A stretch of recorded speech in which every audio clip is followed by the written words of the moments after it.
Hey everyone, I've just had one of the best weeks in photography I've had in a long time. Well, that's not true. I had a great week of photography when I was in Puerto Rico, which is just a few weeks ago. Um, but I had a good week this week too. Starting with last Sunday, we did those mini sessions. It went beautifully.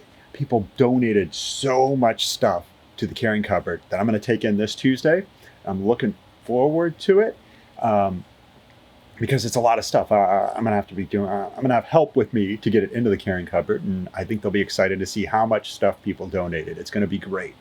But the sessions themselves went great. Some of the work I did for some of those clients was some of the best stuff I've ever done in a while, and I'm very excited when I can show someone some incredible family photos that they came in to do. I really hope it was more than what they were expecting. That's what I try to deliver when I do any sort of photography for anyone, really. Even if it's a mini session or if it's a full-blown wedding. But anyways, enough selling you on my photography skills. It went great. And then during the week, I did some photography work for Indian Creek School, and it all went real well, especially with their Creek Connections night, where the parents were meeting with the teachers and the staff. It was a big party. They had string lights. I love working with string lights. You can really pull off some pretty cool shots if you figure out how to work with string lights.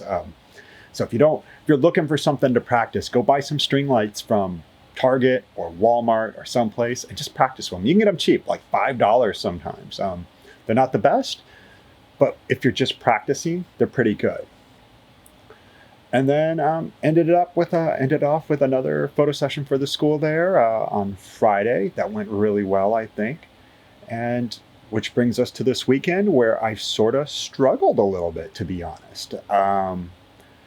And that's going to happen with your photography. You're going to get stuck every now and then. You're going to get the photographer's form of writer's block, right? You don't know what to do. You don't know where else to go with your photography work.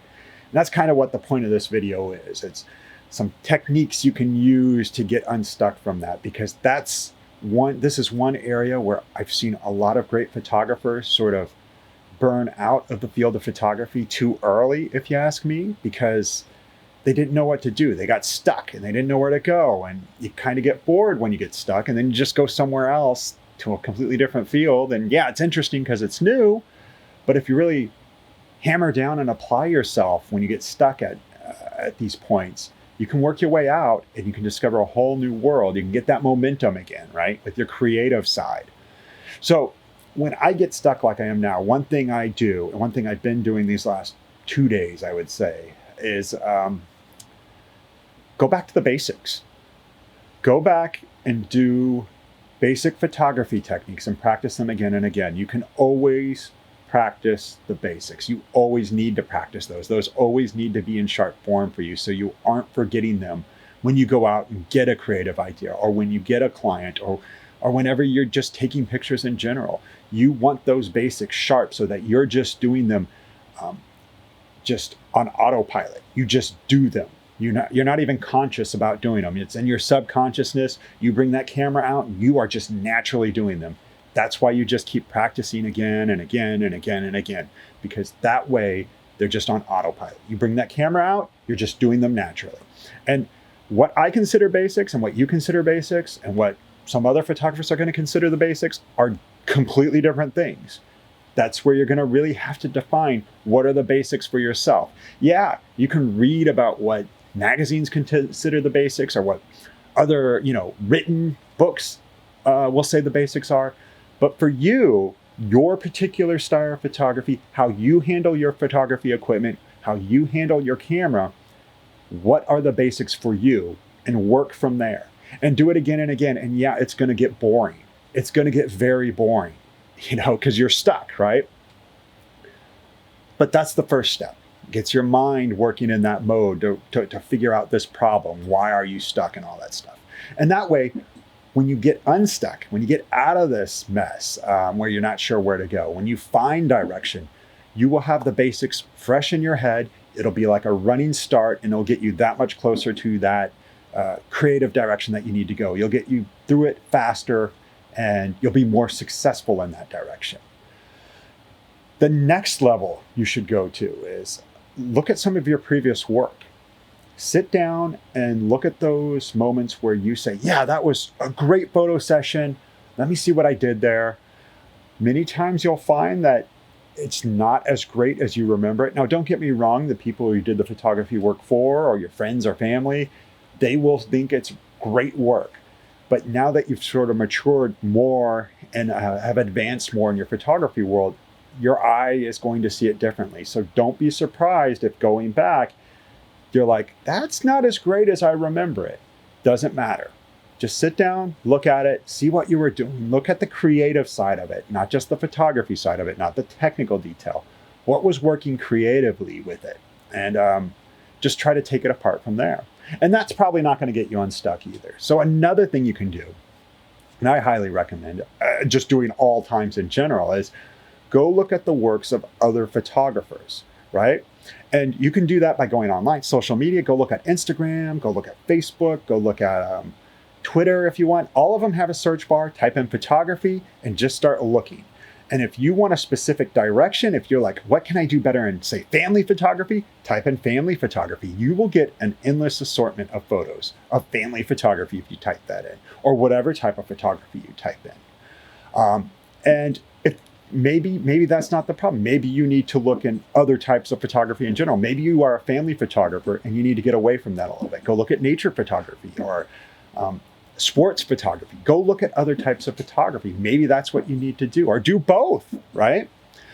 I will say one thing though. Don't just stick to social media. I know I just recommended it. That's a good starting place. It's like when you do research, you might want to start with Wikipedia, but that's not the end place you go. That's where you start maybe.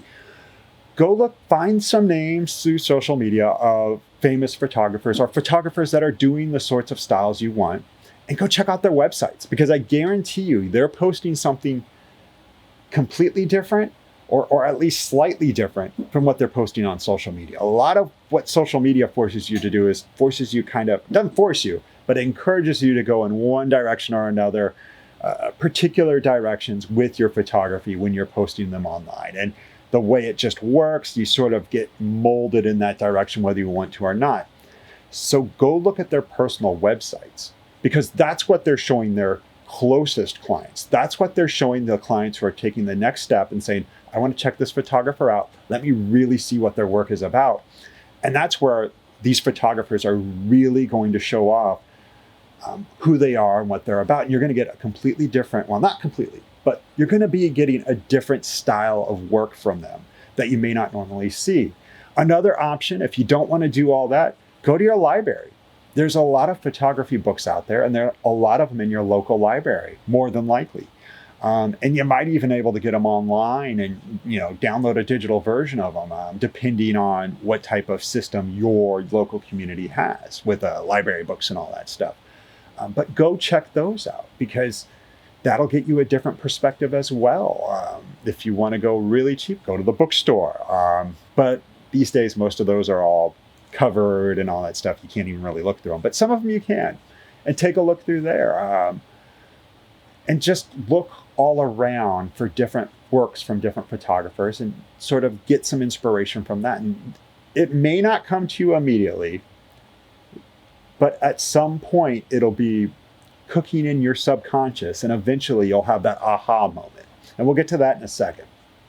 But if that doesn't work for you, you go and do all that, go look at other arts, right? Go watch a movie, go read a book, go listen to music, go explore movies, go explore books, go explore music, go explore TV shows if that's what you want to do.